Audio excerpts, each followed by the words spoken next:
Vamos abrir no Evangelho de João, capítulo 8.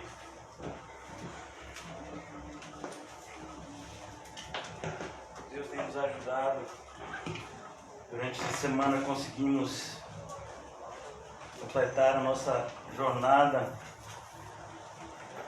iniciada na semana passada, de a cada encontro falarmos do Evangelho de João,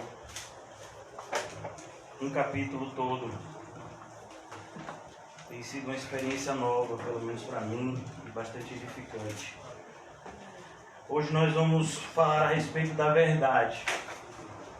Capítulo 8 do Evangelho de João, nós encontramos um dos versículos mais conhecidos deste Evangelho, também de toda a Bíblia. O versículo: conhecereis a verdade, e a verdade vos libertará. E foi daí que tiramos o título da nossa mensagem de hoje, que é justamente uma pergunta para mim, para você. O título é: você conhece a verdade? Será que de fato conhecemos? Uma das coisas mais estarrecedoras a respeito da maldade do ser humano é que nós somos capazes de debater fervorosamente acerca de Deus sem conhecê-lo. É impressionante como você pode chegar em determinados lugares, mesmo no meio familiar, quando surge o assunto, Deus, Cristo, religião, pessoas são capazes de defender fervorosamente o seu ponto de vista acerca de quem é Deus e do que ele deseja, sem nem ao menos saber quem ele é e o que ele revelou acerca de si mesmo. Tamanho é a maldade do ser humano em perverter aquilo que Deus nos entregou amavelmente, que é a sua santa palavra. Então hoje nós vamos falar a respeito disso, a respeito da incredulidade e dos resquícios que muitas vezes pode permanecer mesmo na vida de um cristão genuíno. Então no capítulo 8 nós vamos agora aqui nos encontrar. Jesus está em Jerusalém. Jesus foi até Jerusalém para a celebração de uma das festividades oficiais do calendário judaico, que é justamente a festa dos tabernáculos. E no capítulo 7 nós já vimos o embate que Jesus teve com os líderes religiosos, e esse embate vai continuar aqui no capítulo 8.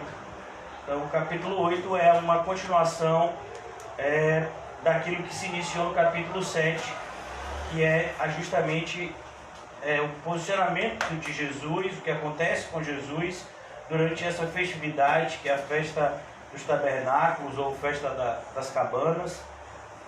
E Jesus então termina o capítulo 7, João na sua narrativa termina versículo 53, como vimos hoje de manhã. Então cada um foi para a sua casa. Mas olha que coisa, Jesus, porém, foi para o Monte das Oliveiras. Eu não sei se vocês perceberam o porém. Aqui está se cumprindo uma verdade que Jesus já havia anunciado a respeito para um daqueles que disse que gostaria de segui-lo. Determinado homem disse: Jesus, eu quero te seguir aonde tu fores. Jesus disse para esse homem: pense direito, porque as raposas têm os seus covis, os pássaros têm os seus ninhos, mas o Filho do Homem não tem aonde reclinar a sua cabeça. Então, enquanto todos estavam indo para as suas casas, Jesus foi para o Monte das Oliveiras. Jerusalém provavelmente estava cheia, e Jesus então vai passar a noite naquele lugar. É o mesmo lugar aonde ele permaneceu algumas vezes. Era um monte que ficava próximo a Jerusalém, e que muitas pessoas acampavam ali nessa época de festividades, onde a cidade ficava muito cheia. Jesus, porém, foi para o Monte das Oliveiras. Ao amanhecer, a ideia de amanhecer aqui é bem cedo. o dia iniciava para os judeus às 6 horas da manhã. Então, aqui a ideia no original é que Jesus, antes das 6 da manhã, já estava lá. Eu sei que vocês têm o costume, né, de acordar bem cedinho para estudar a palavra de Deus. Isso não é nenhuma novidade para vocês. Ao amanhecer apareceu ele novamente no templo. Perceba, irmãos, nós vimos hoje pela manhã como Jesus propositalmente se afastou durante um determinado tempo da Judéia, que era onde ficava Jerusalém, o templo. Mas agora era importante que Jesus estivesse lá. Como cristãos, irmãos, nós precisamos cada vez mais buscar do Senhor em oração. Qual é o lugar que Ele quer que estejamos? É preciso que eu e você vivamos por fé e não por dúvida ou por vista. Aqueles que vivem por vista estão o tempo todo entregues a questionamentos. Aqueles que vivem por fé, eles vivem por fé. Eles não duvidam. Então Jesus está no templo, onde todo o povo se reuniu ao seu redor, e ele se assentou para ensiná-los. Esse era o ministério de Jesus. Jesus veio ao mundo como a luz do mundo, e a ideia de luz é justamente trazer ensino, trazer conhecimento de Deus a um mundo que não conhecia Deus. Jesus então passa esse conhecimento. Essa é a nossa função enquanto cristãos. Capítulo 28 do Evangelho de Mateus, nós recebemos essa missão de passar esse conhecimento para o mundo por meio da pregação do Evangelho e passar esse conhecimento para a igreja por meio do discipulado. Pregue o meu Evangelho a toda criatura e os discipule, ensinando todas as coisas. É o que Jesus disse. Versículo 3. Não pense em um segundo sequer que você vai fazer a vontade de Deus sem oposição. Como vimos no livro do Apocalipse, no capítulo 12, o dragão sempre vai se opor à igreja. A serpente sempre tentará trazer engano àqueles que são de Deus. Os mestres da lei, versículo 3 do capítulo 8, os mestres da lei e os fariseus trouxeram-lhe uma mulher surpreendida em adultério.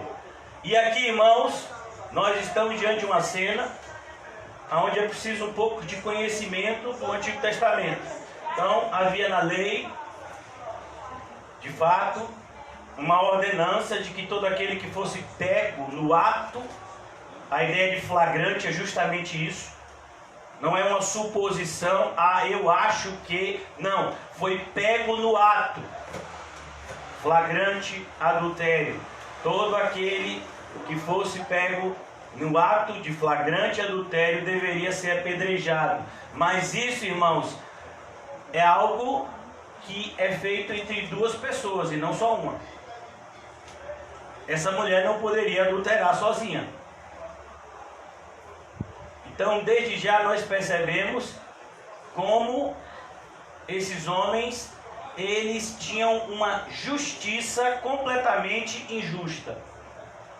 Por isso que Jesus já havia dito no versículo 24 do capítulo 7, não julguem apenas pela aparência, mas façam julgamentos justos. Em outra tradução, mas julguem pelo reto juízo. Aqui nós vemos que esse julgamento já começa injusto. Sim, teve adultério, não foi? Cadê a outra parte? Porque tem que ter duas. Mas aqui a gente percebe que havia uma predisposição para matar essa mulher. E eles aproveitaram essa oportunidade para tentar Jesus. Pois aqui, independentemente do posicionamento de Jesus diante daquela multidão que estava ali para aprender, na mente dos fariseus, Jesus cometeria algum tipo de erro. Se ele dissesse para matar aquela mulher, se ele dissesse para apedrejá-la, Jesus ia estar sendo colocado contra os romanos, porque os romanos haviam dado ao povo judeu uma liberdade religiosa, mas havia restringido no sentido de que a pena capital, ou seja, a pena de morte, só a autoridade romana local poderia decretar. Mas se Jesus dissesse para não apedrejar essa mulher, Jesus estaria, do ponto de vista daqueles judeus, se levantando contra a lei de Moisés. E aqui é importante a gente ver alguns ensinos diante da atitude de Jesus nesse confronto. Os mestres da lei, versículo 3, e os fariseus trouxeram-lhe uma mulher pega em flagrante adultério e fizeram-na ficar em pé diante de todos. E disseram a Jesus: mestre, perceba, eles estão chamando Jesus de mestre, mas é pura hipocrisia. Eles não viam Jesus como mestre. Eles viam Jesus como um falso profeta. Eles já haviam dito aqui no capítulo anterior a respeito disso, dizendo que quem acreditava em Jesus era apenas uma ralé maldita que nada entendia da lei, pois não poderia se levantar profeta da Galileia. Eles já haviam determinado que Jesus era um falso profeta, Jesus era um falso mestre, mas esses mesmos dissimuladamente se aproximam de Jesus para tentar armar uma cilada contra ele. Se você é cristão, acostume-se, porque isso vai acontecer com você também. Fizeram ficar em pé e disseram a Jesus: mestre, esta mulher foi surpreendida no ato de adultério. A ideia aqui é em flagrante adultério. Versículo 5, olha que coisa: na lei Moisés nos ordena apedrejar tais mulheres, e o Senhor o que diz? Na lei não diz que tem que apedrejar só a mulher, na lei diz que tem que apedrejar os dois. Então perceba que aqui eles estão criando a sua própria versão daquilo que está nas Escrituras. É muito comum isso. Por exemplo, quantas vezes você já ouviu falar que Deus abomina o pecado, mas Ele ama o pecador? Isso é uma perversão das Escrituras. Primeiro, não está escrito isso na Bíblia. Mas Deus de fato ama o pecador, mas Ele ama o pecador arrependido. Mas as pessoas pegam e trazem esse tipo de ensino. Pegam, por exemplo, como a gente já viu aqui, João 3,16, diz: está vendo? Deus amou o mundo, gente. Como é que você fica dizendo aqui negócio de inferno, negócio de que as pessoas, a maioria delas estão indo para lá? Não, Deus amou o mundo. Sendo que naquele mesmo capítulo 3, a gente já leu aqui de João, a conclusão é: todo aquele que crê está salvo, e quem não crê já está condenado. Essa é a conclusão do capítulo 3 do Evangelho de João. Mas as pessoas pegam o versículo 16, pervertem e usam de acordo com as suas conveniências. Aqui é o que os fariseus estão fazendo. Eles pegam aquela mulher e convenientemente dizem que na lei estava escrito que deveria apedrejar tais mulheres. Não, deveria apedrejar tais pessoas. No adultério é um pecado praticado por duas pessoas, no mínimo. Versículo de número 5. Na lei, Moisés ordena apedrejar tais mulheres, e o Senhor o que diz? Olha que coisa interessante. Eles estavam usando essa pergunta como armadilha. Aqui João já nos diz qual o propósito maléfico desses homens. Eles estavam usando essa pergunta como armadilha, a fim de terem uma base para acusá-lo. Eles queriam, na verdade, uma base para acusar Jesus. Eles já tinham decidido matar Jesus, eles já tinham decidido exterminar Jesus, mas eles queriam fazer isso de maneira a colocar o povo contra Jesus, porque muitos do povo estavam, pelo menos naquele momento, favoravelmente ao lado de Jesus. Versículo de número 6 ainda. Mas Jesus inclinou-se e começou a escrever no chão com o dedo. Eu acho interessante isso, porque muitas vezes as pessoas chegam até mim, até você, abaforidas, ansiosas, querendo algum tipo de resposta. E por que a gente precisa responder naquele momento? Eu não sou um Google. Você é Google? Eu não sou. Eu sou uma pessoa. E para que eu responda determinados questionamentos, eu vou precisar orar. Mas às vezes as pessoas, elas são tão orgulhosas que elas falam qualquer coisa para demonstrar muitas vezes um conhecimento que não tem. É aquela velha história, né? O carro quebrou, que é a rebumbeta da parafuseta. Ah, é verdade, deve ser esse o problema. Nem existe. É como um pastor que diz para os irmãos: olha, irmãos, na semana que vem nós vamos tratar a respeito da mentira, e nós vamos fazer isso no capítulo 6 do livro de Tiago. Aí os irmãos vão embora e o pastor no domingo seguinte pergunta: quem leu o capítulo 6 de Tiago? Mais da metade dos irmãos levantam a mão. Como eu disse a vocês, nós vamos tratar acerca da mentira. Porque Tiago não tem capítulo 6. Então, infelizmente, o ser humano é assim, e as pessoas na igreja são assim também. Faz uma pergunta, aí, fulano, como é, né? Fulano, onde é que está escrito que onde é que está escrito na Bíblia que Deus abomina o pecado, mas ama o pecador? Rapaz, eu acho que eu li isso em Mateus. Tá lá, eu acho que tá lá, rapaz, é Mateus, quanto mesmo, será? Salva-me, Senhor. Meu filho, não tá lá. Por que você está dizendo que tá lá? Então Jesus, ele mostra pra gente que não há pressa. Cristão, se tem alguma coisa que a gente tem que se apressar é em fazer a vontade de Deus. Mas a gente não tem que ter pressa em responder ao mundo. Muito pelo contrário, a gente tem que ter cuidado. Nós devemos ser aptos para ouvir e tardios no falar. Isso está na Bíblia. E está em Tiago. Mas não é no capítulo 6. Viu? Então aqui no capítulo 7, no versículo 7 de João 8, visto que continuavam a interrogá-lo, ele se levantou e lhes disse: olha que coisa linda. Jesus, ele tinha uma sabedoria que constrangia as pessoas. Se algum de vocês estiver sem pecado, seja o primeiro a tirar pedra nela. E Jesus está falando algo que está lá escrito na Bíblia. De fato, isso está lá em Deuteronômio. Aqueles que deveriam julgar, aqueles que deveriam participar do julgamento, eles vão estar sem pecado. Irmão, se eu e você tivéssemos dito essa frase, aquela mulher tinha morrido apedrejada. E a gente também teria sido apedrejado. Mas por que esses homens ficaram confrontados? Por quem disse essa frase? É importante que você perceba algo. Não é somente o que você diz, mas é quem você é.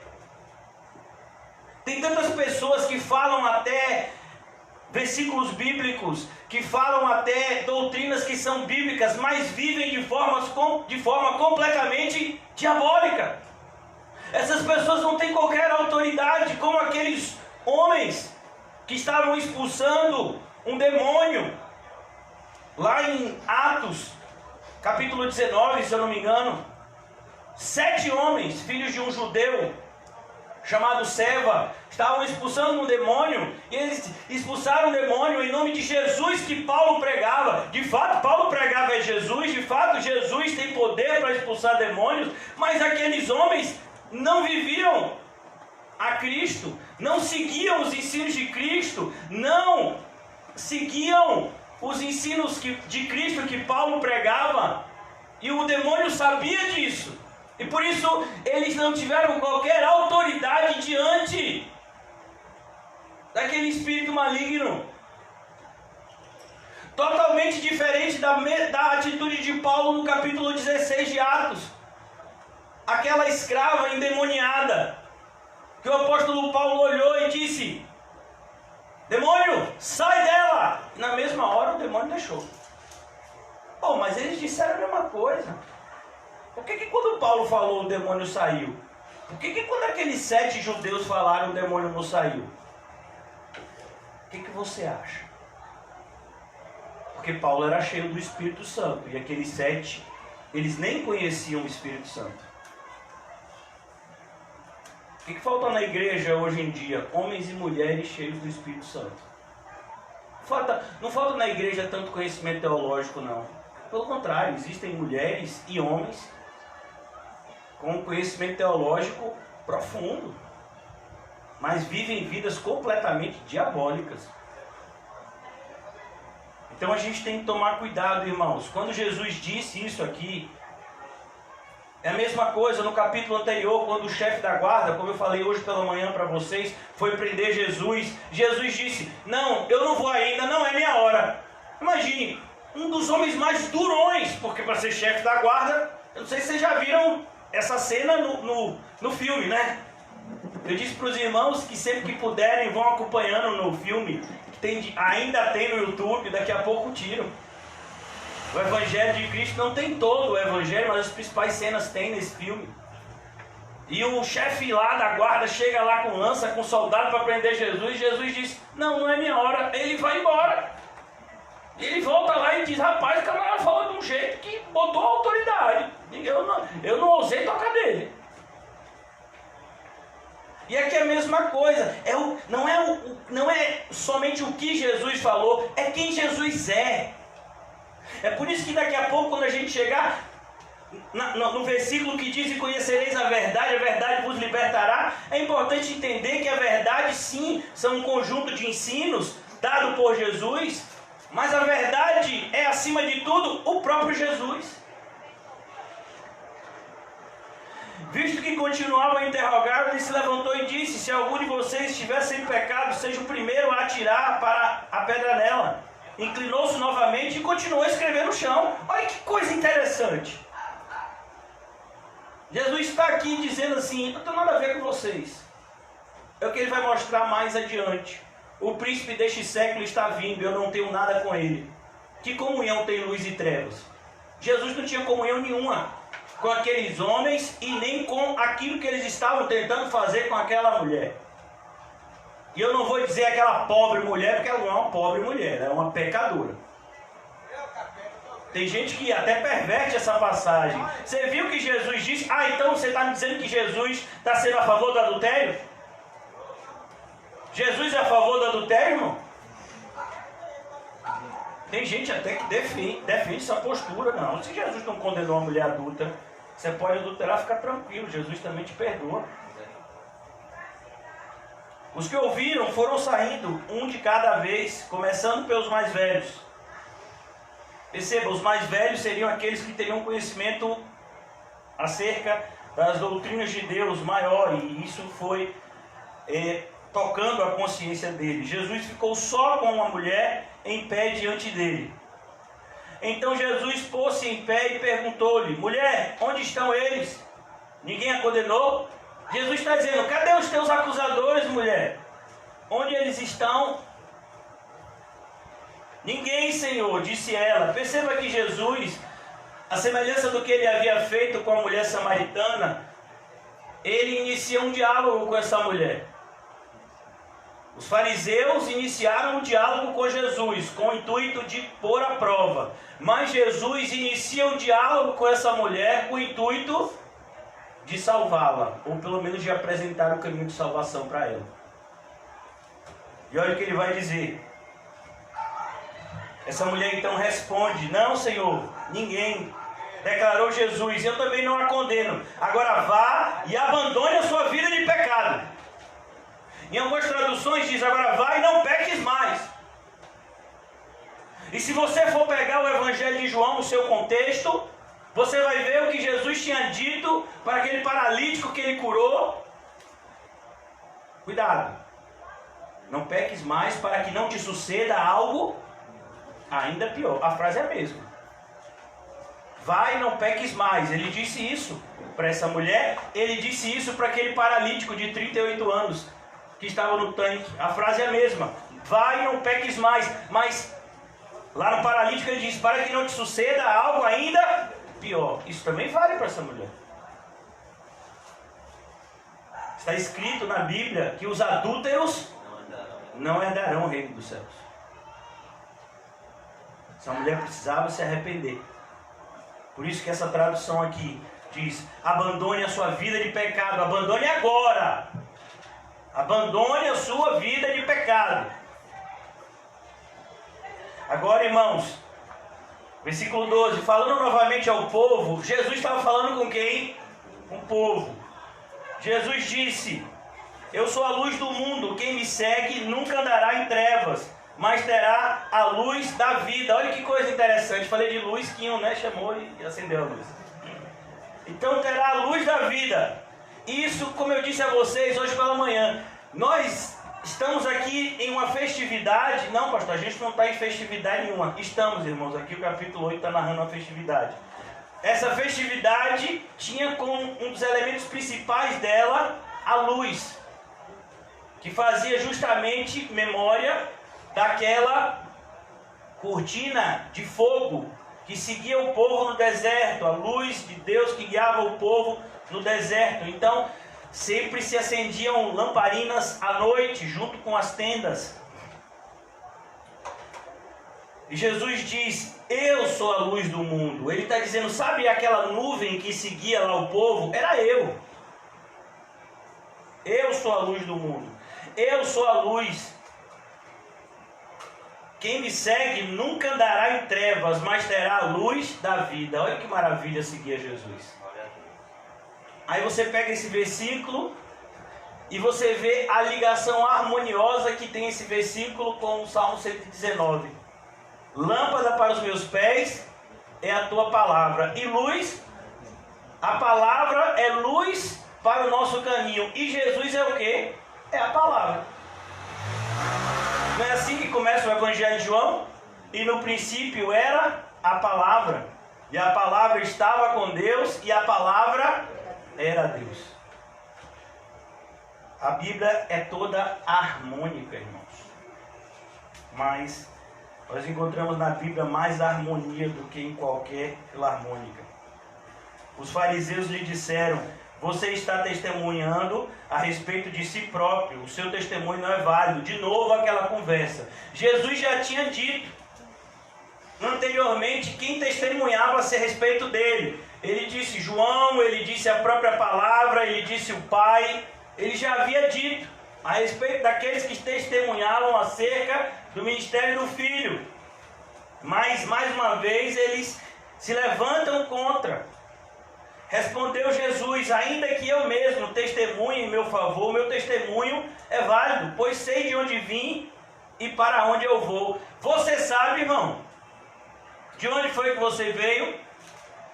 Você sabe para onde você vai?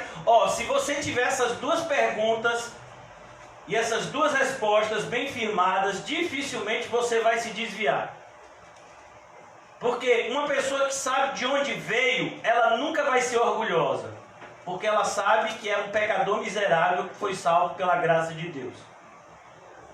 Se uma pessoa sabe para onde vai, ela nunca vai se desviar do caminho, porque ela sabe que se desviar vai para o inferno. Pois somente aquele que perseverar até o fim, este é que será salvo. Olha que perguntas interessantes. Você sabe de onde você veio? Você sabe para onde você vai? Jesus disse: eu sei. Vocês julgam por padrões humanos, eu não julgo a ninguém. Mais uma vez a referência aos julgamentos equivocados que os líderes religiosos tinham o hábito de fazer e até hoje têm o mesmo hábito. Olha que coisa, irmãos. Eu não sei se você sabe, segundo o calendário católico, hoje é dia de Todos os Santos. E amanhã é dia de Finados. E foi por causa do calendário católico que tem o dia de Todos os Santos no dia 1º, o dia de Finados no dia 2 de novembro, no dia 31 de outubro criaram-se o dia das bruxas. Você já imaginou? Outro dia me perguntaram, um tempo atrás, pastor, o que o senhor tem contra o Halloween? Nada, você quer ir pro inferno? Pode ir, meu filho. Porque você não... Tem um problema, pastor, celebrar o Halloween, se vestir de monstro? Não, meu filho, se você se vestir de monstro, você só vai estar revelando aquilo que está dentro de você. Você é um monstro. Você não precisa de maquiagem para isso. Só precisa conhecer quem você é pela palavra. Amém. E o pessoal se maquia, né? Parecendo aqueles monstros de filme de terror. Não sabendo a história que está por trás. Aí vem a igreja católica e diz, não, dia 1º de novembro é dia de Todos os Santos. Que de acordo com o credo católico, quem eram os santos? Eles que faziam grandes coisas. E aí no dia 2, eles começaram a orar pelos santos mortos. Normalmente eram os mártires que eram lembrados nessa data, né? E a gente viu onde chegou. Lá, num país essencialmente católico, como é o México, eu não sei se vocês sabiam que o México está entre os 50 países mais perigosos do mundo para um cristão estar. E não é por causa do islamismo, nem qualquer coisa, não, é por causa do catolicismo. O catolicismo lá no México é tão forte que ele se levanta contra o evangélico fervorosamente e até violentamente. Então, tome bastante cuidado, irmãos, porque a religiosidade mata e transforma você em um assassino. Aqui ele diz, versículo de número 14: ainda que eu mesmo testemunhe em meu favor, meu testemunho é válido, pois eu sei de onde vim e para onde eu vou. Mas vocês não sabem de onde vim nem para onde eu vou. Vocês julgam por padrões humanos, eu não julgo a ninguém. Ah, então Jesus não julga ninguém. Não, Jesus não julga ninguém por padrões humanos. Jesus julga as pessoas por um padrão divino. É por isso que Jesus olha e diz, fulano, você é hipócrita. Como é que Jesus poderia dizer isso se ele não estivesse julgando? Então, mas o julgamento do Senhor não é humano. É um julgamento divino. É a aplicação da lei de Deus. Versículo de número 16. Mesmo que eu julgue, as minhas decisões são verdadeiras. Porque não estou sozinho, eu estou com o Pai que me enviou. Olha que coisa, Jesus estava sempre com o Pai.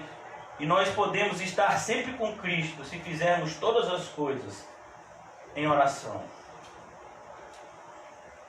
Na lei de vocês está escrito que o testemunho de 2 homens é válido. Eu testemunho acerca de mim mesmo.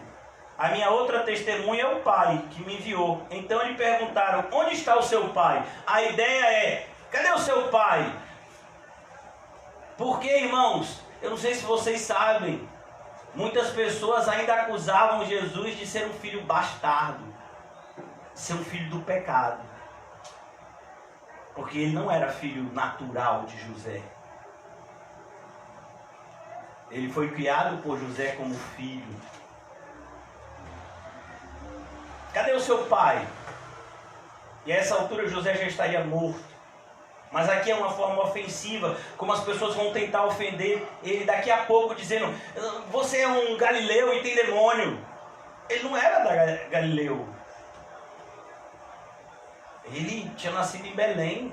Ele era da descendência de Davi. Mas muitas pessoas procuram, como por exemplo, tentaram trazer um sentimento de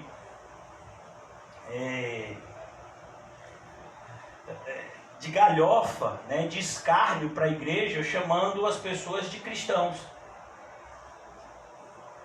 Mas aí o apóstolo Pedro vai e diz, não achem isso ruim não. Glorifiquem a Deus com esse nome.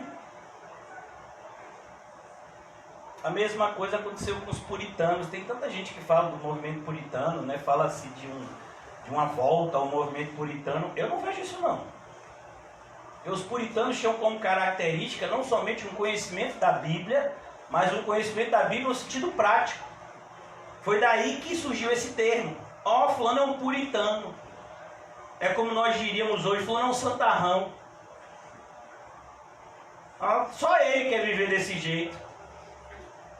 Aí tem um monte de gente que fala aí do movimento puritano, os puritanos, e vive igual o demônio. Outro dia eu vi uma conferência dos puritanos num resort 5 estrelas em Maceió.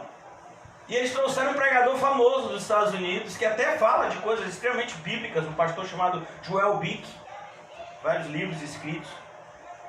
E esse pastor Joel Bick fez uma pregação, foi traduzida, né, simultaneamente. E aí depois, olha, quando o pastor Joel, o tradutor tá lá, né, que era o organizador do congresso, eu acho que era o pastor, um dos pastores locais, disseram, irmãos, não se despecem ainda, porque a gente vai falar agora a respeito dos eventos à tarde. Quem quiser velejar, quem quiser fazer não sei o quê. Eu digo, gente, rapaz. Tá bom demais.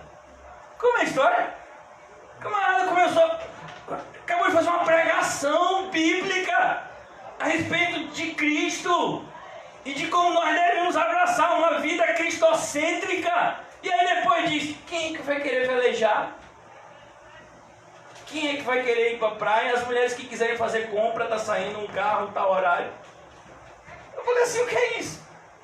E o título, inclusive, desse movimento lá em Maceió é Os Puritanos.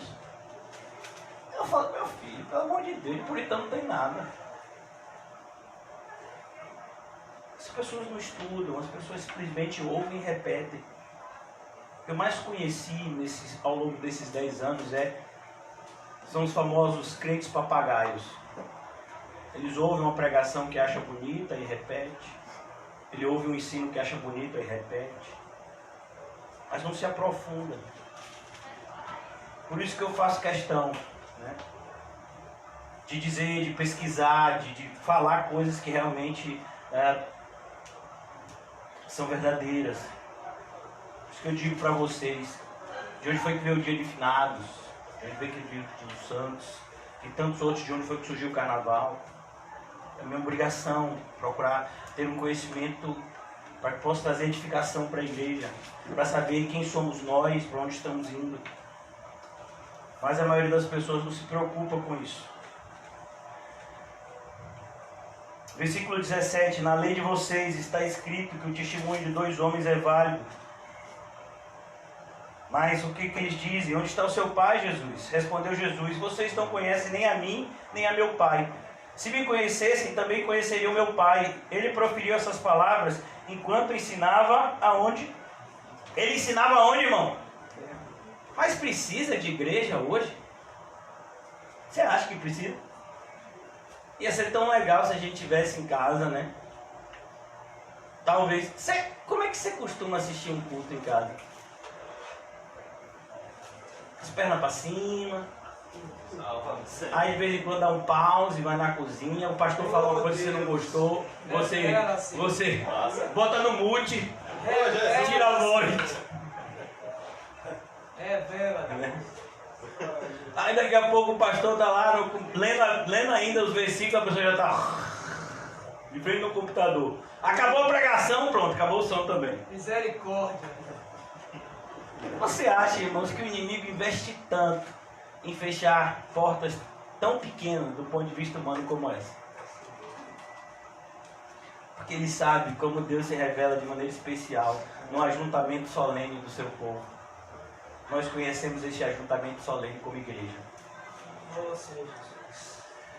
Versículo 20. Ele proferiu essas palavras enquanto ensinava no templo, perto do lugar onde se colocavam as ofertas. Cuidado, viu? Com o que você traz para Deus. Jesus está de olho, viu? No entanto, ninguém o prendeu, porque a sua hora ainda não havia chegado. Pela terceira vez, nesses 2 capítulos, nós vemos essa expressão, a sua hora ainda não havia chegado, por isso ninguém tocou nele, mas tentaram tocar. A gente vai ver, daqui a pouco vão tentar inclusive apedrejá-lo. Versículo de número 21. Mais uma vez Jesus lhe disse, eu vou embora e vocês procurarão por mim e morrerão em seus pecados. Para onde eu vou, vocês não podem ir. Ele já havia dito isso. aos guardas que foram procurá-lo.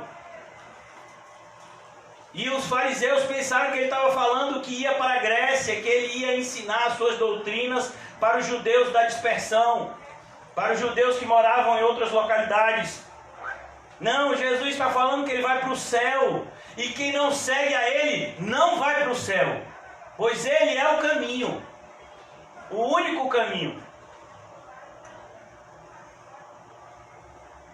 Versículo de número 22. Isso levou os judeus a perguntarem: será que ele irá matar-se? Será que Jesus vai se suicidar? Olha que coisa, irmão. Perceba, irmãos, que quem não conhece a Deus, quem não tem o Espírito Santo, vai ter cada conclusão maluca acerca do que a Bíblia ensina.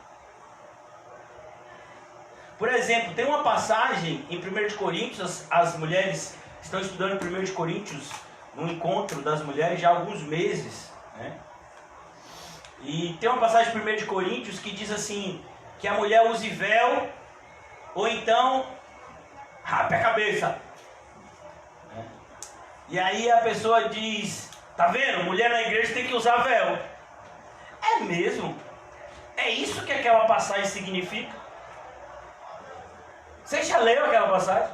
Meu filho, aquela passagem não está falando de cabelo, nem de véu. Aquela passagem está falando de autoridade. Mas as pessoas pegam um texto e depois, não, tem que usar véu, tá vendo? Aí tem gente que diz, tem um texto lá no Antigo Testamento que diz: a vida está no sangue. Tá vendo? A vida está no sangue. Então você não pode passar o seu sangue para outra pessoa. Isso é pecado. Onde é que está isso na Bíblia?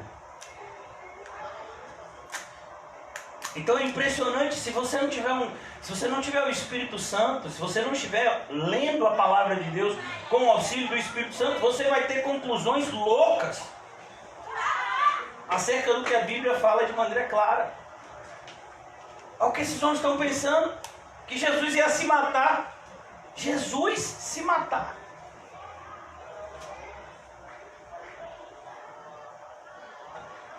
Será por isso que ele diz: para onde eu vou vocês não podem ir? Se Jesus se matasse, ele iria para o inferno. E é para onde esse povo ia, então eles estavam indo para o mesmo lugar. Muita bobagem, irmãos. Mas aqui a gente está falando das pessoas mais sábias da sua época. Por isso, irmãos, uma das coisas que eu aprendi é que sabedoria não é medida por diplomas. Sabedoria é medida por um testemunho de vida. Você olha para a vida de algumas pessoas, como essas pessoas vivem, e você diz: esse fulano é sábio. Claro que eu estou falando do ponto de vista bíblico. Você olha para algumas pessoas, centenas de diplomas, livros escritos. Fulano é estúpido. Fulano é um insensato. Não, não fala isso não. Fulano, ó, fulano como é. Você vê como ele vive? Você acha que uma pessoa sábia vai procurar ganhar dinheiro com o nome de Jesus? Você acha mesmo? Sabendo ele que depois vai ter que prestar conta disso. Isso é sabedoria? Condenar-se a si mesmo? Você acha que uma pessoa sábia vai viver sem perdoar?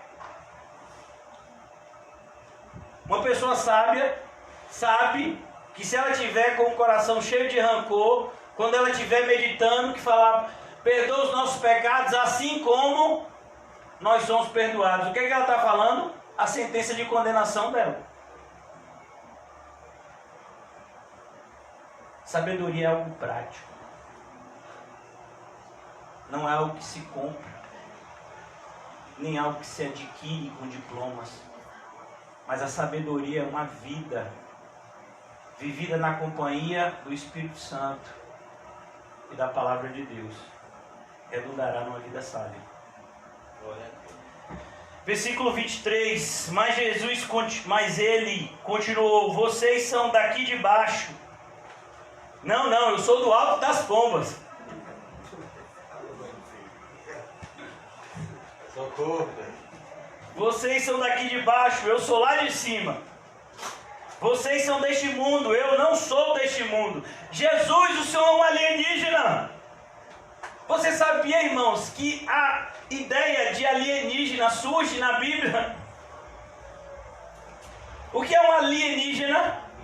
Um extraterrestre é um ser que não é dessa terra. A gente teve, né, na nossa mente moldada a imagem de um extraterrestre parecendo uma espécie, né, de homem verde, né? Dizem aquela ideia hollywoodiana de que os marcianos são verdes. E na minha infância teve um filme extremamente famoso, ganhou vários Oscars, ET, o extraterrestre, que ele fazia um negocinho com o dedo, né? Assim, o dedinho assim. E era um filme que no final o menino andava de bicicleta, assim, a bicicleta voava. Você sabia que existem pessoas que acreditam mais em extraterrestre do que Jesus Cristo é o Salvador do mundo? Uma vez uma pessoa veio me dizer: pastor, eu tenho uma dificuldade muito grande de acreditar na Bíblia, porque a Bíblia não fala de extraterrestre, e eu sei que tem vida em outro mundo. É mesmo, meu filho. Eu fico imaginando, rapaz, é o pessoal assim, tem uma imaginação, né? Vocês são deste mundo, eu não sou deste mundo. Jesus vai repetir isso diante de Pilatos: se o meu reino fosse desta terra, eu não seria entregue nas suas mãos. Ele lhes disse que vocês morrerão em seus pecados. E qual é o grande pecado da humanidade? Não crer em Cristo. Porque não é só o pecado de Adão, não é só o fato de nós desobedecermos a lei todos os dias, mas é o fato de que Jesus é o nosso caminho de salvação, e quando a gente rejeita esse caminho, a gente está se autocondenando. Esse é o pecado do mundo, não crer em Cristo, não crer no Evangelho, porque se você é um pecador que crê em Cristo, você vai ser mudado por essa fé e salvo por ela. Por isso que o apóstolo Paulo diz, no capítulo 2 da carta aos Efésios, que nós somos salvos mediante a fé. Isso não vem de vós, é dom de Deus. Fé verdadeira é uma fé transformadora. Eu lhes disse, vocês morrerão em seus pecados, se vocês não crerem que eu sou. E aí o negócio começou a ficar feio. Porque essa é uma expressão que só é usada por Deus. Eu sou. Mas Jesus já tinha usado ela algumas vezes. De fato, morrerão em seus pecados. Quem é você? Perguntaram eles. Mas você não sabe quem eu sou? Já expulsei vocês do templo. Já preguei aqui. Já curei o paralítico. Já multipliquei pão e peixe. E vocês ainda não sabem quem eu sou? João Batista já deu testemunho a meu respeito.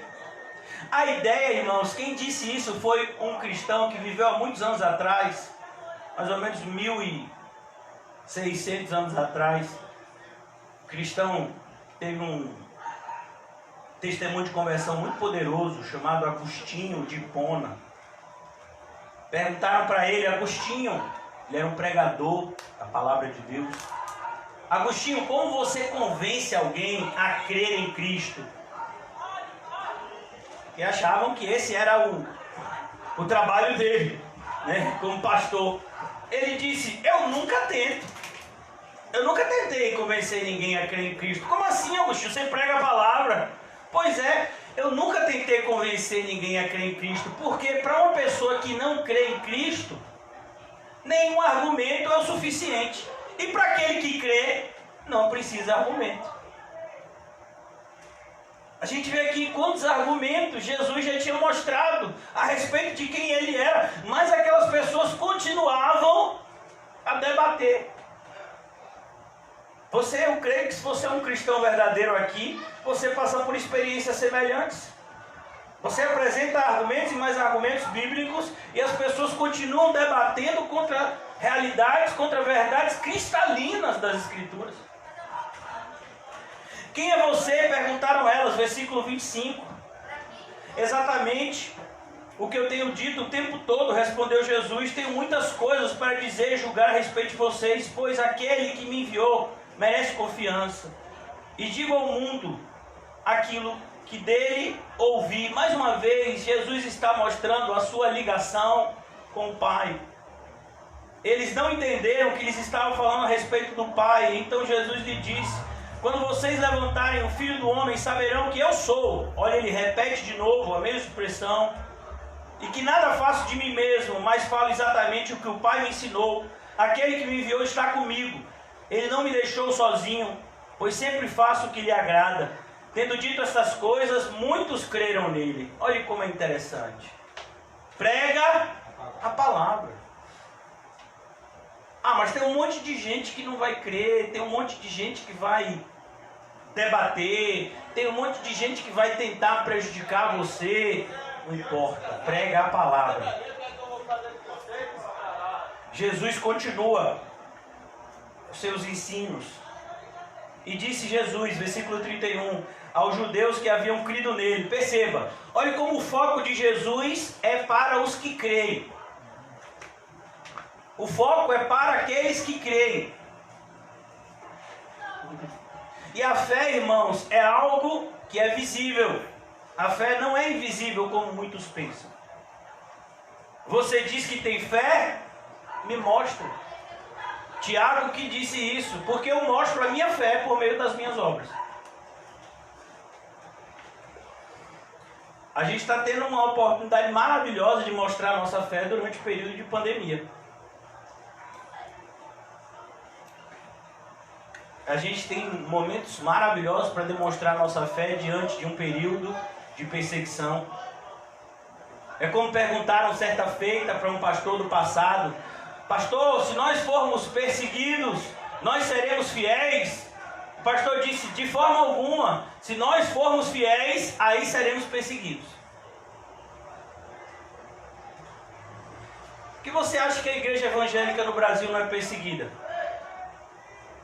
Porque ela não é evangélica. O irmão José falou a respeito de coisas assim que as pessoas nem mais se envergonham. Imagine uma igreja expor publicamente que adquiriu imóveis no valor de quase 10 milhões e que faltava mais não sei quantos milhões só para adquirir imóvel. Se você imagina que uma pessoa gasta 20 milhões para adquirir imóveis, quantos milhões não vai gastar na construção? Você já imaginou? No mínimo o dobro. Para que isso? Jesus disse para a gente construir templos suntuosos. Mas essas pessoas fazem propaganda disso. Porque os homens valorizam isso.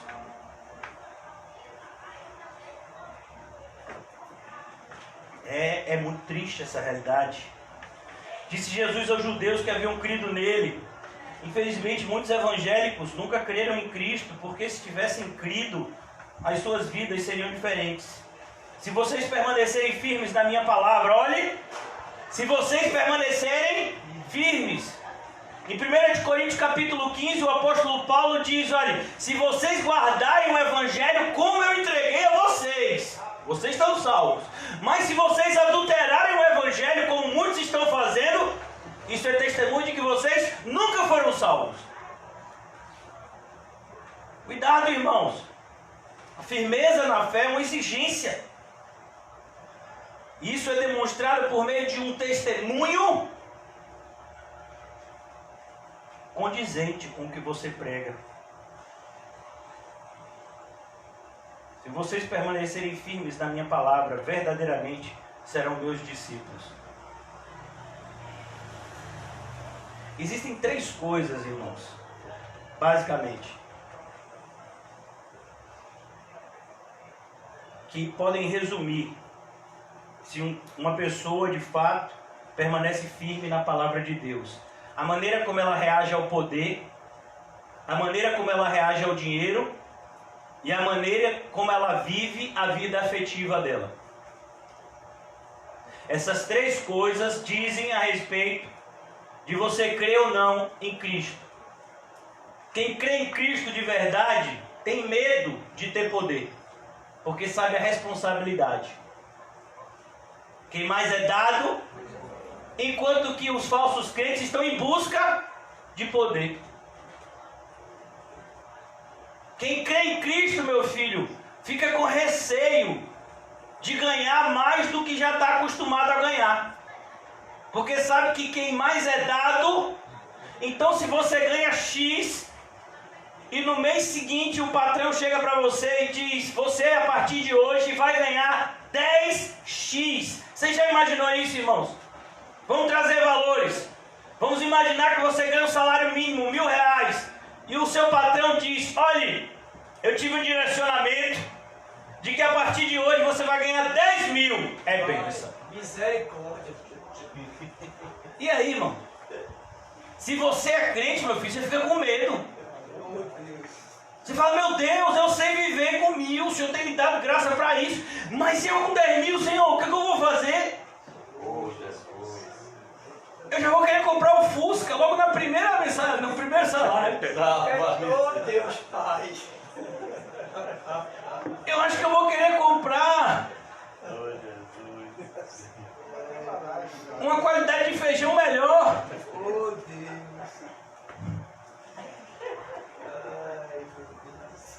Toda seu pensamento.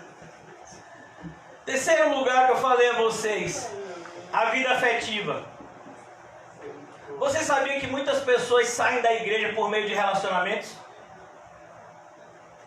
A pessoa está na igreja firme, aí conhece uma moça, ou se você é uma mulher, conhece um homem, e aí de repente aquela pessoa começa a influenciar você, você sai da igreja.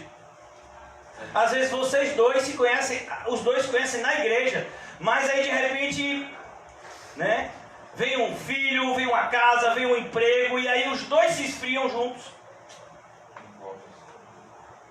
De repente é um pai, uma mãe, que começa a ter uma influência mais forte sobre você e te desvia do caminho do Senhor. A vida afetiva, irmão.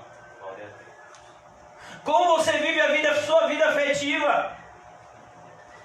Quem está dominando no seu coração? Por isso que Jesus disse, você tem que amar de todo o seu coração.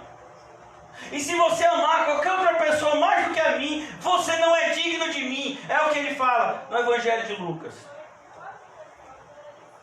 E ele é bastante específico. Aquele que ama o seu pai, a sua mãe, a sua mulher, os seus filhos, seus irmãos e irmãs e a sua própria vida mais do que a mim, não é digno de mim.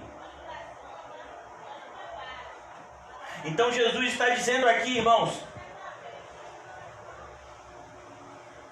disse aos judeus que haviam crido nele, versículo 31, se vocês permanecerem firmes na minha palavra, se o poder não mexer com vocês, se o dinheiro não mexer com vocês, se a sua vida afetiva de fato for uma vida afetiva baseada nos moldes cristãos, verdadeiramente serão meus discípulos. E conhecerão a verdade, e a verdade os libertará. Quem são aqueles que conhecem a verdade? Os discípulos. Não é a multidão, são os discípulos. E quem são os discípulos? Nesse mesmo trecho de Lucas, ele vai dizer, todo aquele, pois, que não renuncia a tudo quanto possui, não pode ser meu discípulo. Discípulo, palavra hebraica, talmidim. E a ideia do discípulo é que todo discípulo tem o seu mestre e busca em tudo ser parecido com ele. É por isso que Jesus diz que nenhum discípulo é maior que o seu mestre, mas o grande propósito do discípulo é ser como o seu mestre. Versículo 33. Eles lhes responderam, somos descendentes de Abraão e nunca fomos escravos de ninguém. Como você pode dizer que seremos livres? Olha que coisa, irmãos. Esses homens não conheciam a verdade. Eles eram descendentes de Abraão, isso é uma verdade, mas a grande questão é que eles foram escravos muitas vezes. E ainda agora eles eram escravos do pecado. Você é escravo, irmãos, daquilo que te domina. O glutão é escravo da comida. O ébrio é escravo da bebida. o drogado é escravo da droga e o pecador impenitente é escravo do pecado. É por isso que a característica do cristão é: nós somos pecadores sim, mas pecadores arrependidos e que se arrependem cada vez mais. Na proporção que a verdade cresce nas nossas vidas, ela vai expulsando a mentira do pecado. Porque uma das características essenciais do pecado é a mentira. Então ele continua e diz aqui: somos descendentes de Abraão e nunca fomos escravos de ninguém. Isso é mentira. Mas eles criavam a sua própria versão da verdade. Como vocês dizem, seremos livres. Jesus respondeu: eu digo-lhes a verdade, todo aquele que vive pecando é escravo do pecado. Então quem vive pecando, irmãos, não é a ideia daquele que tropeçou. O cristão muitas vezes tropeça, o cristão muitas vezes falha, e é para isso que nós aprendemos o que João nos ensinou na sua primeira carta: filhinhos, não pequeis, mas se pecarem, jamais se esqueçam que temos um advogado diante do Pai, Jesus Cristo, o justo. O cristão falha e ele é repreendido nas suas falhas, exortado, muitas vezes disciplinado, mas ele não vive na prática do pecado, ele não deseja. Por exemplo, o caso de Davi, depois que Davi foi repreendido por Natã, você não tem mais nenhuma notícia de Davi adulterando. Então aqui ele diz: o escravo não tem lugar permanente na família, mas o filho pertence a ela para sempre.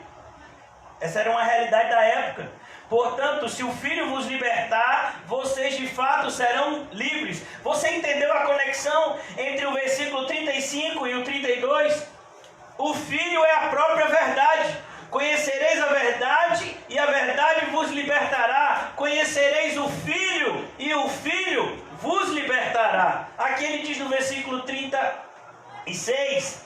portanto, se o Filho vos libertar, Ele que é a verdade, vocês serão livres definitivamente. Ninguém é meio livre e ninguém é meio escravo. Ou nós somos livres ou nós somos escravos. Eu sei que vocês são descendentes de Abraão, contudo estão procurando matar-me, porque em vocês não há lugar para a minha palavra. Olha que coisa.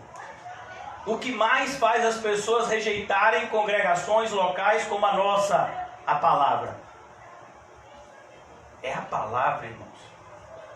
Quando você prega a Bíblia, quando você incentiva as pessoas a viverem a vida como Cristo nos ensinou, isso vai trazer repulsa por parte do grande contingente religioso. Eu sei que vocês são descendentes de Abraão, contudo estão procurando matar-me, porque em vocês não há lugar para a minha palavra. Eu lhes estou dizendo o que vi na presença de meu Pai, e vocês fazem o que ouviram no Pai de vocês. E a partir de agora o negócio vai ficar pesado. Aqueles que quiserem sair podem ficar à vontade. Você não é forçado. Abraão é o nosso pai, responderam eles. Disse-lhe Jesus: se vocês fossem filhos de Abraão, fariam as obras que Abraão fez. Jesus vai dizer uma das coisas que o judeu entendia, é que a ideia de filho, irmãos, é a ideia de parecer com o pai. Então, o filho essencialmente é aquele que parece com o pai. Por isso que você vai ver expressões hebraicas na Bíblia como filhos da desobediência. Por acaso você já viu a desobediência tendo filho? Como é seu nome? Meu nome é Desobediência, eu tive 5 filhos. Você já viu alguma pessoa chamada Desobediência que tem 5 filhos? Então a ideia é: por que a expressão filhos da desobediência? Porque são aquelas pessoas que vivem na prática da desobediência. Então a mesma ideia aqui, Jesus está dizendo: se vocês de fato fossem filhos de Abraão, vocês tinham que viver como Abraão ensinou. Como Abraão deixou o testemunho deles. Abraão viveu pela fé e não por vista. Mas vocês estão procurando matar-me. Sendo que eu lhes falei a verdade, que eu ouvi de Deus. Abraão não agiu assim. Abraão não procurou matar a Deus. Abraão seguiu a Deus. Abraão obedeceu a Deus. Abraão obedeceu a Deus em momentos difíceis. Como por exemplo, quando Deus pediu que ele sacrificasse seu próprio filho no altar. Quando Deus disse que ele deveria deixar Ismael partir. Momentos difíceis na vida de Abraão. E Abraão obedeceu a Deus. Abraão não agiu assim. Versículo 41. Vocês estão fazendo as obras do pai de vocês. Protestaram eles. Não somos filhos ilegítimos. Ou seja, não somos bastardos. O único pai que temos é Deus. A ideia aqui, irmãos, não é que eles estão se intitulando como filhos de Deus. Mas eles estão dizendo que eles são escolhidos de Deus. Eles são criaturas de Deus. Porque o próprio judeu, ele não se atrevia a se colocar na qualidade de filho. O maior elogio que você podia fazer a alguém é o elogio que Abraão recebeu, que Abraão era amigo de Deus. Mas a ideia de filho, então quando eles falam filho, nós somos filhos de Deus, nós somos criados por Deus. Foi Deus que nos escolheu como povo, essa é a ideia aqui. Pois quando Jesus disse que é filho de Deus, isso escandalizava eles. Quando Jesus nos ensinou a orar, Pai nosso que estás no céu, isso escandalizava muitos. Jesus é que nos ensina a filiação daqueles que de fato são de Deus. Então o fato deles serem somos filhos de Deus, nós somos criação de Deus, somos fruto de uma vontade de Deus, nos escolheu como povo. Versículo 42, disse-lhe Jesus, se Deus fosse o Pai de vocês, vocês me amariam, pois vim de Deus e agora estou aqui. Olha que coisa, você ama Deus, você é filho de Deus, e Deus está aqui de frente a você e você está querendo matar Ele? É como uma pessoa que diz que ama a Bíblia. Aí vem uma pessoa e ensina a Bíblia para a pessoa. Aí a pessoa fica com raiva. Eu digo, gente, você não amava a Bíblia? Não, varão, mas a maneira como você ensina é agressiva. Você fala de um jeito assim, que a gente fica assim, a gente se sente ofendido.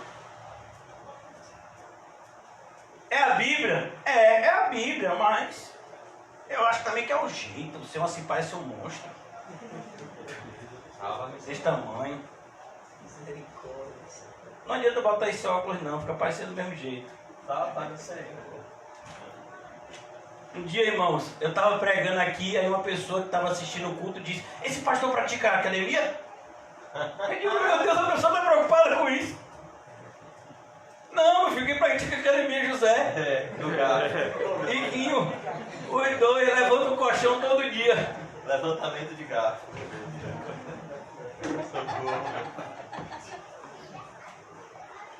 Por que as pessoas se preocupam tanto com a imagem? É verdade. Quando na verdade Deus está muito mais preocupado com a essência. Amém. Se vocês fossem, versículo 42, vocês amariam, pois eu vim de Deus e agora estou aqui. Eu não vim por mim mesmo, mas Ele me enviou. Porque a minha linguagem não é clara para vocês. Por quê? Porque são incapazes de ouvir o que eu digo. Olha, preste atenção, vocês são incapazes, vocês não têm a capacidade de ouvir o que eu digo, vocês não são regenerados, é o que Jesus está dizendo. Vocês não receberam ouvidos para ouvir e nem olhos para ver. Ele estava falando isso principalmente em relação à liderança religiosa, que cada vez mais fazia uma oposição ferrenha contra ele. Versículo 44, já querendo concluir por conta do horário, irmãos. Vocês pertencem ao pai de vocês, o diabo. E aqui é muito sério. Quem não é filho de Deus é filho de quem? Do outro. É desse mesmo que José falou. Do diabo. Tá vendo? Você já viu as crianças aí passando aí falando? E é tudo criança, viu? Olha. Todos nós nascemos assim. A ideia de ser filho do diabo, mais uma vez, aqui é um hebraísmo. Ou seja, é uma maneira do hebreu a transmitir o seu conhecimento, a maneira de falar, como muitas vezes, não sei se já ouviram falar, o dicionário de baianês, que foi lançado com uma série de expressões características do nosso estado. Então, existem muitas expressões que são características da gente. Às vezes a gente nem percebe, né? Que a gente fala assim. Aí de repente você vê, alguém filmou você falando, diz, rapaz, como eu falo carregado. Por que você quer descarregar o quê? Né? Então aqui há uma cultura por trás. Por isso que Jesus está dizendo filhos do diabo. A ideia é, vocês imitam o diabo. Vocês não imitam a Deus. Um filho de Deus, irmãos, não é uma pessoa religiosa. É uma pessoa que segue o caminho de Cristo. Não é a prática de uma religião que nos faz ser de Deus, mas é uma vida na companhia dele. Vocês pertencem ao pai de vocês, versículo 44, o diabo, e querem realizar o desejo dele. Por que eles são filhos do diabo? Porque eles vivem como o diabo gosta. Basta a gente olhar, irmãos, para os 4 cantos do nosso estado. Eu não vou nem muito longe. Basta a gente olhar para a realidade da nossa cidade, para a realidade desse bairro. Quem você acha que está governando a maioria da vida das pessoas aqui, dos quase 22 mil que moram aqui entre o Alto das Pombas e o Calabar? Quem me disse esse número foi José. Quase 22 mil pessoas. Não são só almas não, tem corpo também. 22 mil pessoas. Quem você acha que governa a maioria? De quem você acha que eles são filhos? O irmão José evangelizou essas vielas, essas ruas, durante alguns dias, não foi? E a oposição foi tão grande a ponto de crianças mandarem ele calar a boca. Você já pensou isso, irmão? Filhos do diabo. A gente tem uma ideia tão errada do diabo. Uma ideia tão hollywoodiana. Que acha que uma pessoa possuída pelo diabo necessariamente muda a voz e fica com trejeitos de filme de terror. Meu filho, a pessoa mais endemoniada da face da terra foi Judas. Não mudou a voz, não mudou a sua aparência, e muito pelo contrário, ninguém sabia que ele estava cheio do diabo. E foi a única pessoa na história que não foi um espírito maligno qualquer, mas o próprio Satanás que entrou nele, o chefe dos demônios. E ele fez alguma coisa, gritou, virou a cabeça, subiu nas paredes. Então quando a gente fala de filhos do diabo, isso assusta muita gente. Jesus está falando para os religiosos. Porque o que é você ser filho do diabo, irmãos? É você se opor à verdade. Esse é o papel do diabo, se opor à verdade por meio da mentira. Então você chega para um evangélico, olhe, a Bíblia diz que a gente tem que viver assim. Também assim não, também assim é exagero. Essa pessoa está sendo filho de quem? De quem você acha? Quem é que diz que a verdade é um exagero?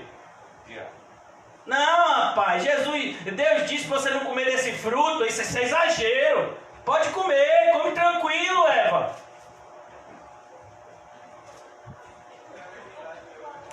Deus disse que a gente tinha que se espalhar para o mundo, aí surge um homem chamado Nimrod.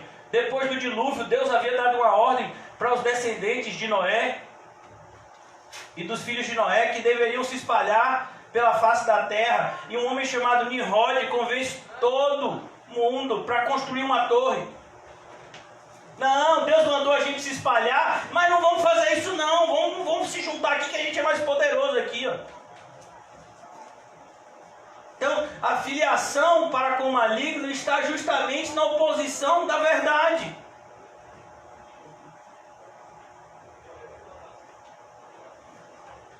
Vocês pertencem ao pai de vocês, o diabo, e querem realizar o desejo dele. Ele foi homicida desde o princípio e não se apegou à verdade, pois não há verdade nele. Duas características: violência e mentira. Você vê essas características bem claras em Caim. E quem foi Caim? O primeiro religioso do mundo. Caim, no fim dos tempos, ele foi levar o quê? Uma oferta para Deus, meu filho. Ele estava no culto. Mas ele viu uma pessoa que estava cultuando a Deus em espírito e em verdade. Aí ele ficou com raiva. Que nada, mano. Fulano quer ser mais crente que eu, vou matar ele. Você imaginou, irmão? Quantas pessoas estão tentando matar a sua fé hoje? Com certeza.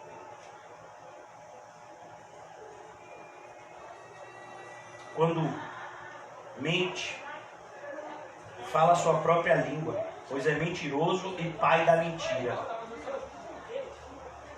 Olha, irmãos, muitas vezes a gente diz para as crianças: ó, não mintam, viu?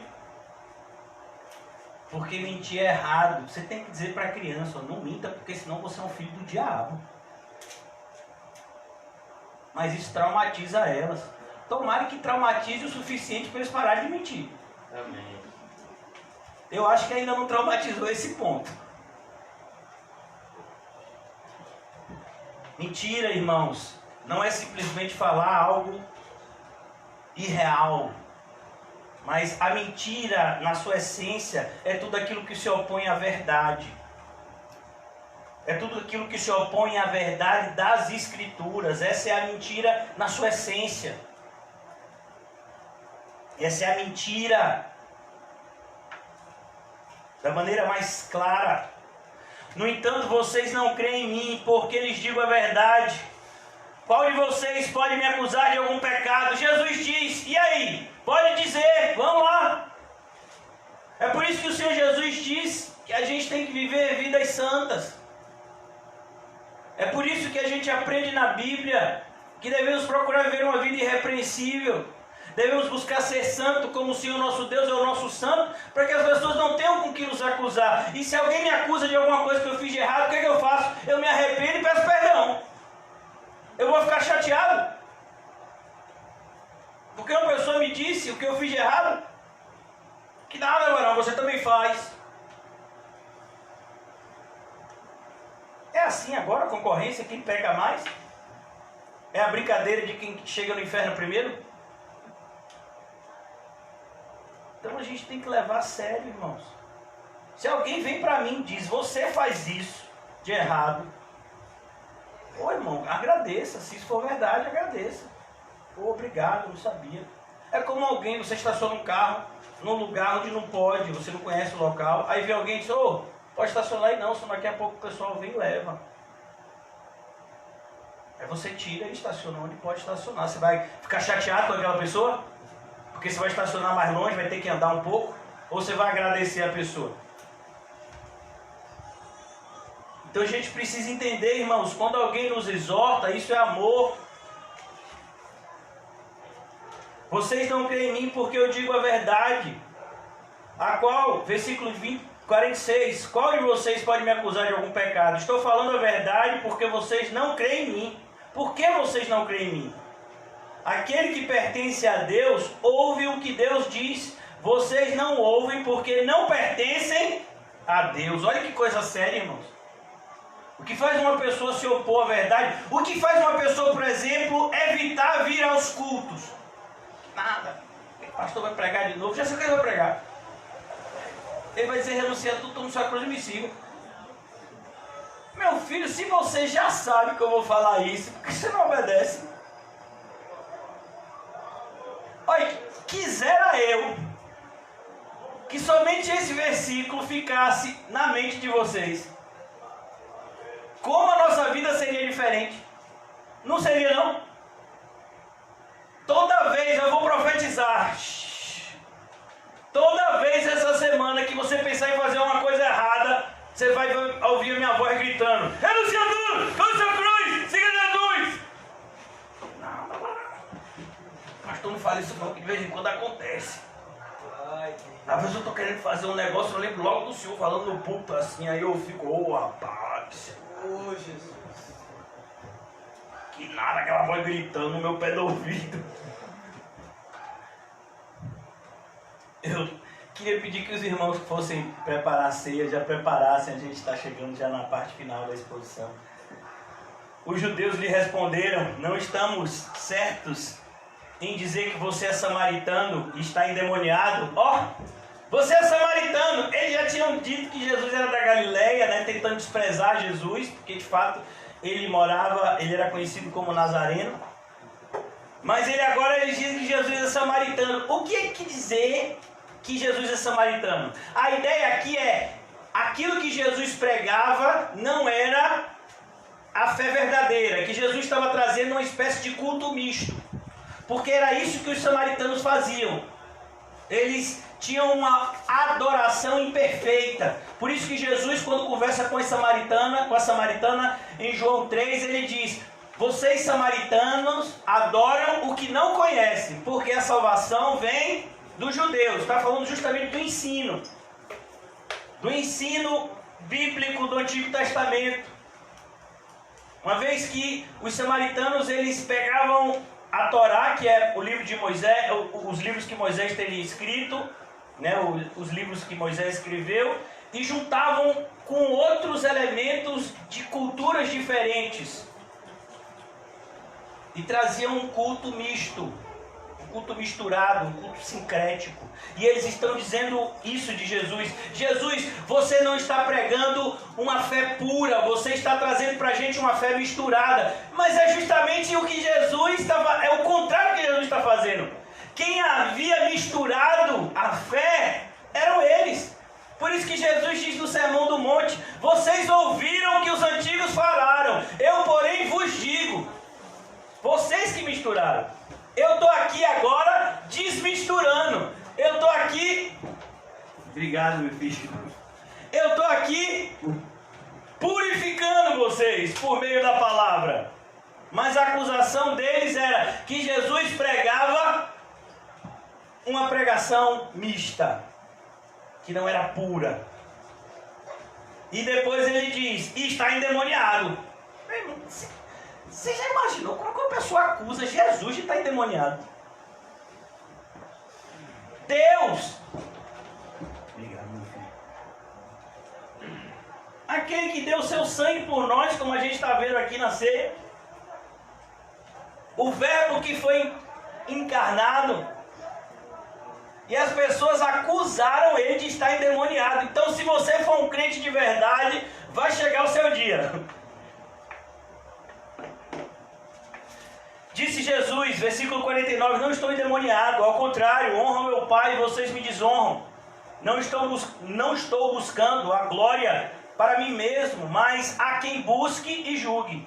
Asseguro-lhes que se alguém obedecer a minha palavra, jamais verá a morte. Olha que escândalo para eles. Se você obedecer a palavra do Senhor, você não precisa temer o dia de amanhã. Jamais verá a morte.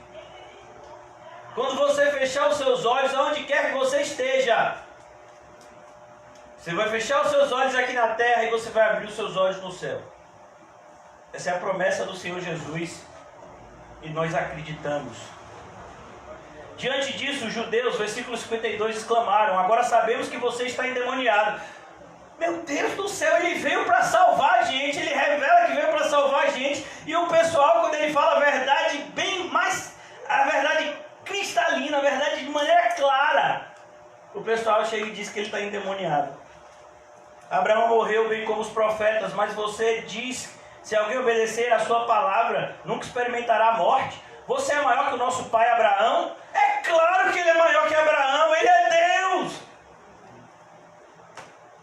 Ele morreu bem como os profetas. Quem você pensa que é? Jesus não pensa que é, ele é o que ele é. Versículo 54. Respondeu Jesus: se glorifico a mim mesmo, mas minha glória nada significa. Meu Pai, que vocês dizem ser o seu Deus, é quem me glorifica. Vocês não o conhecem, mas eu o conheço. Se eu dissesse que não conheço, seria mentiroso como vocês, mas eu de fato conheço e obedeço a sua palavra. É como muitas vezes, irmãos, eu já me deparei com pessoas dizendo: não, mas você vai falar isso de novo. Você quer que eu fale contrário à verdade? Você quer que eu diga que o seu comportamento é correto? Sendo que a Bíblia diz que o que você está fazendo é errado. Jesus diz: eu não vou fazer isso, eu não vou mentir porque vocês querem. Quantas vezes a gente já mentiu por conveniência, irmãos? Que a gente nunca mais faça isso, porque isso é diabólico. Abraão, pai de vocês, regozijou-se porque veria o meu dia. Ele o viu e alegrou-se. Olha, Abraão se alegrou. Quando foi isso? Quando o Senhor disse: Abraão, um descendente seu reinará.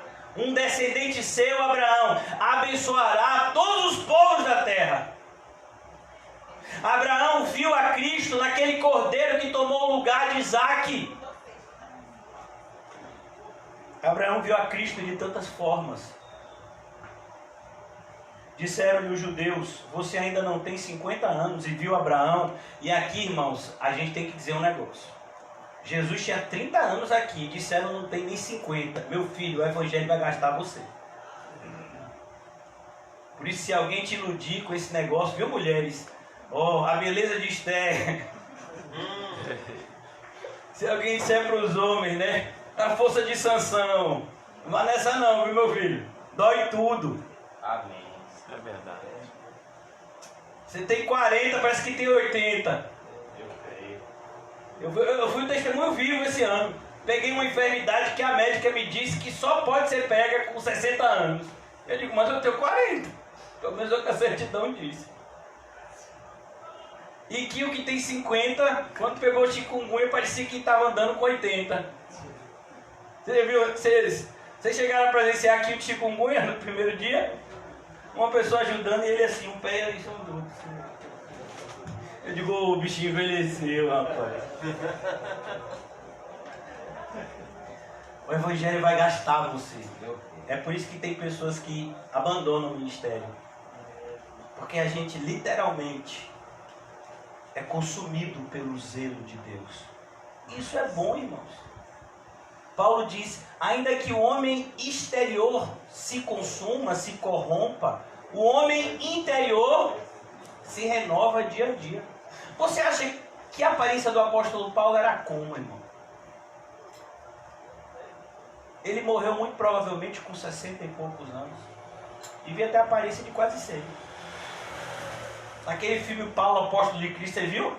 Aquela barbona branca, cabeça raspada. Paulo várias vezes rapou a cabeça, de fato. E aí você vê como cheio de cicatrizes, a pele ressecada. E aí um monte de crente quer receita de beleza. Outro dia teve uma dessas bispas aí que estava vendendo umas receitas para a mulher da igreja ser bonita. Eu disse: você quer ser bonita, mulheres? Então sejam como Sara. O adorno da mulher é a obediência, assim como a força do homem está em obedecer a Deus e seguir a Cristo. E disseram os judeus: você não tem nem 50 anos e viu Abraão? Respondeu Jesus: eu lhes afirmo que antes de Abraão nascer, Abraão viveu 175 anos. Abraão tinha vindo 2000 anos antes de Jesus. Antes de Abraão nascer, eu sou. E ele usa a mesma expressão para Deus. Então eles apanharam pedras para o apedrejá-lo. Mas Jesus escondeu-se e saiu do templo. Jesus saiu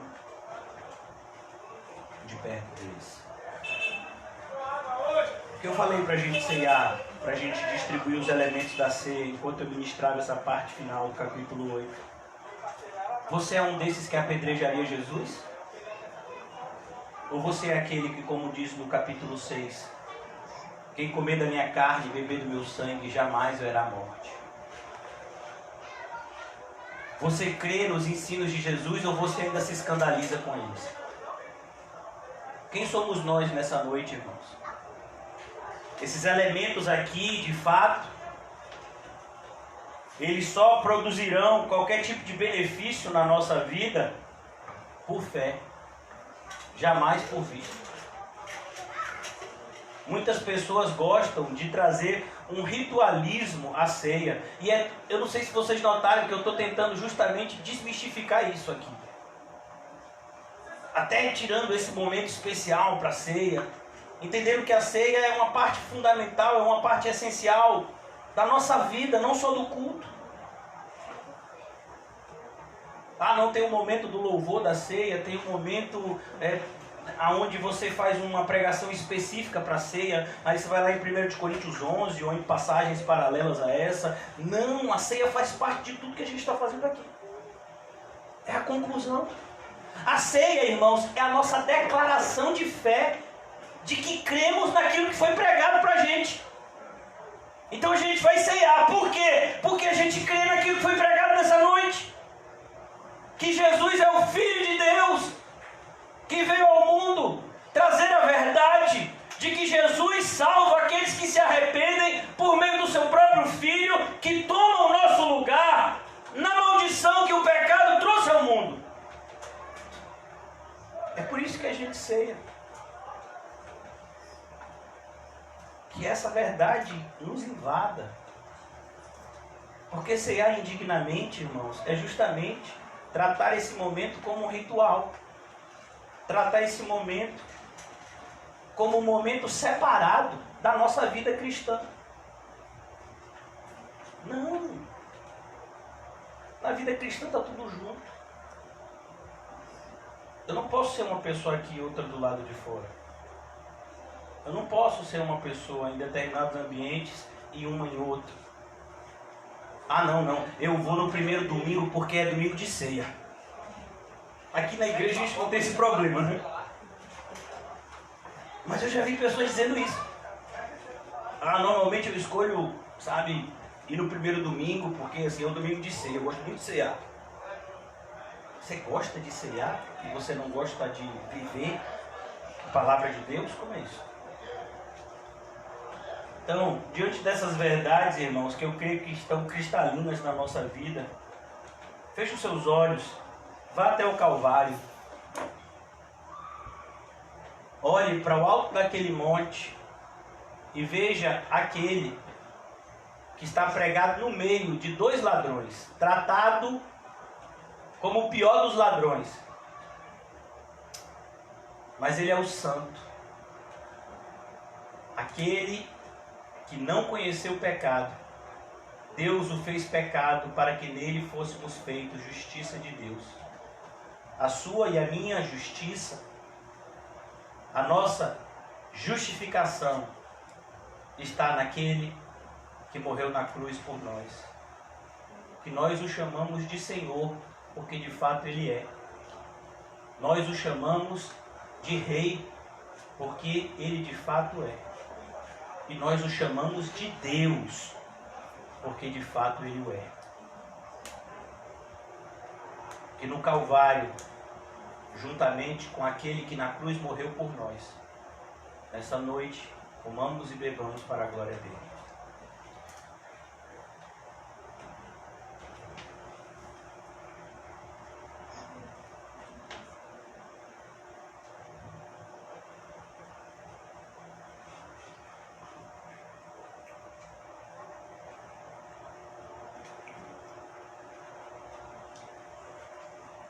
Senhor Jesus, quem somos nós, pecadores miseráveis, para recebermos tão grande graça? Ó Deus, Tu que iniciaste a obra nas nossas vidas por meio do Evangelho completo. Nós te rogamos, Senhor, nos traz a maturidade que tanto nos faz falta. Ajuda-nos cada vez mais, Senhor, a vivermos como luz do mundo e sal da terra. Ajuda-nos a entender a seriedade das nossas escolhas. Pois aquilo que estamos colhendo hoje é porque plantamos ontem.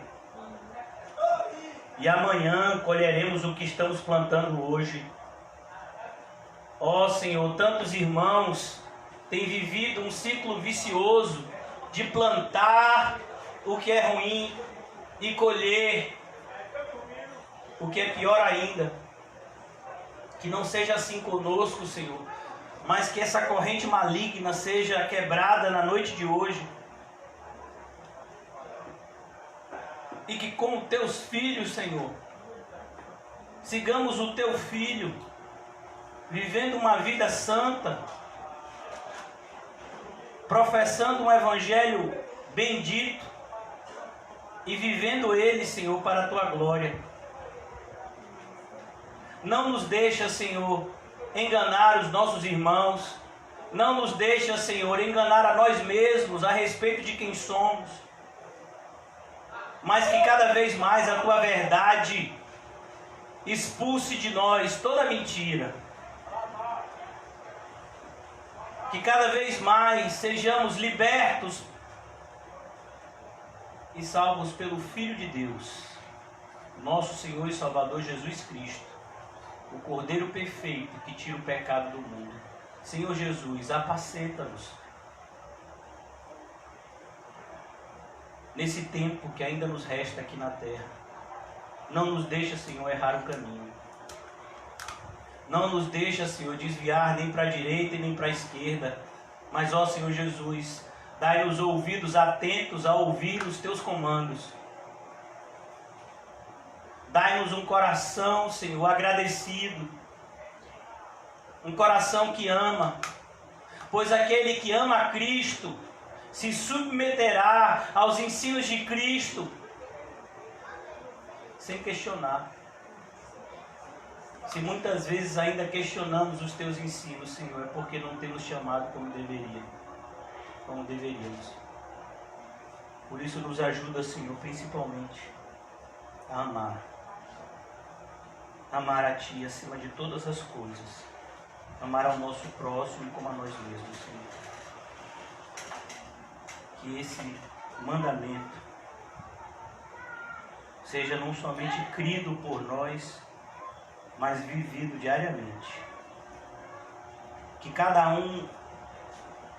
uma das nossas atitudes, palavras, externalizem que nós amamos a Deus acima de tudo e ao próximo como a nós mesmos. Ajuda-nos, Senhor Jesus, a vivermos dessa forma, para que o mundo conheça que nós te conhecemos. Em nome de Jesus. Amém e graças a Deus. Amém, irmãos? Saúdem-se mutuamente com um cumprimento santo. Não se esqueçam de continuar orando uns pelos outros, principalmente pelo nosso pequenino Dylan. Vamos continuar orando para que cada vez mais o poder de Deus seja manifestado na vida dele. E que durante esses momentos dessa semana nós possamos refletir a respeito do tempo que nos resta aqui na terra. E antes da gente concluir aqui, eu queria falar, irmão Calmon, amanhã a gente podia fazer mais cedo? 6h30, pode ser? Pode ser 6h30? Quem termina mais cedo, né? Então, irmãos, vocês que acompanham pela internet, ó, tá parecendo um apresentador YouTube. Me salva, Senhor. Amanhã 6h30, tá certo? Vocês gostaram? Amém. Se gostaram, amém. Se não gostaram, mortifica a sua carne. Amém, irmãos. Deus nos leve em paz. Que o amor de Deus, que as doces consolações do Espírito Santo e que a graça maravilhosa do nosso Senhor e Salvador Jesus Cristo estejam sempre conosco. Nós dizemos amém. Glória a Deus.